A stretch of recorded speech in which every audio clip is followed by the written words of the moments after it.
every single inch of your life.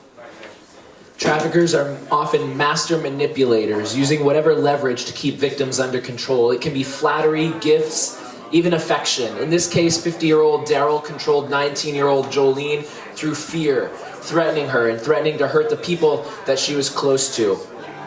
From the very beginning, the idea has been to answer the question, what can I do? Fifth graders performing, we have senior citizens performing, we have certainly, a large percentage are college students, we have high school students, we have adults from the community, professors, Dave Adams, Sean Matthews, and Mike D'Angelo, three of our founding student leaders, and myself. We are all interested in music, and Dave is a music major. As a freshman, right as the cafe started, I think one of the cafe kickoff events for the whole cafe being a thing was one of the Performing Freedoms on a Wednesday night. And so we've been doing it ever since, and it's been rocking. Yeah, Bryan's a passionate guy. Bryan has a lot of energy and a lot of ideas and a lot of excitement. I think sometimes it's good to have other people kind of, there to maybe temper his excitement. Sometimes he gets really carried away maybe, and he gets these big ideas, but without that, the cafe could never have been a thing. It's amazing what screwing with your mind can really do to keep you in control. I think a lot of people who aren't familiar with it would be like, well, why don't you just walk away? You would be amazed at just how scared someone can make you feel.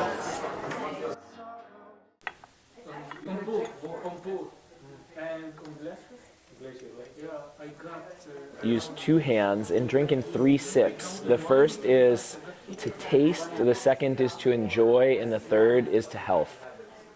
I grew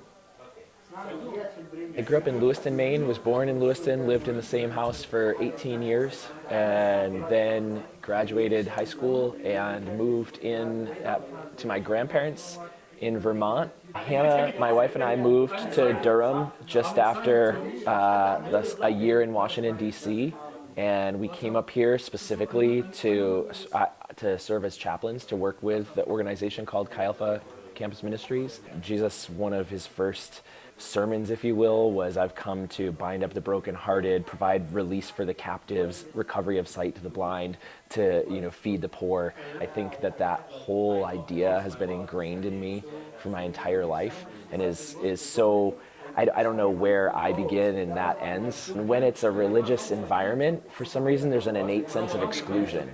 It doesn't really matter what the religious environment is, no matter how you bill it.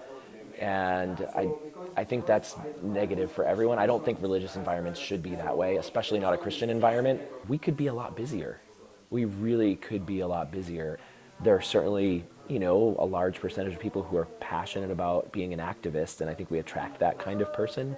But we need to also attract the everyday person. Those are the people who aren't being reached in any other capacity. There are 5 pillars of ending human trafficking: awareness, prevention, intervention, legislation, and aftercare.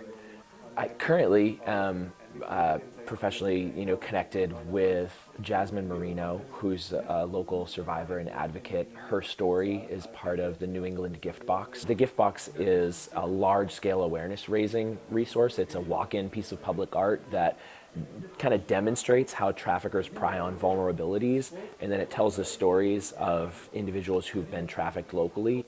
A girlfriend, a very serious girlfriend of mine in high school, was raped multiple times by her babysitter's older son. This cause maybe is closer as a result of that. In some ways, she was in a similar kind of vulnerability, had faced some similar emotional trauma, and so that has pricked my heart for a long time.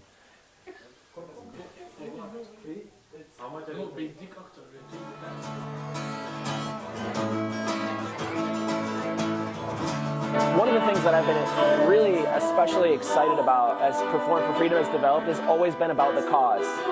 It's always been about the mission. People know that we're going to have a window on the cause. We're going to talk about not just statistics, but stories. We're going to talk about ways that organizations are fighting trafficking. We're going to learn a little bit at a time how to become an advocate for ending human trafficking. We really are accomplishing something by being here. And we're being moved, and our heart is being opened towards changing the world for the better.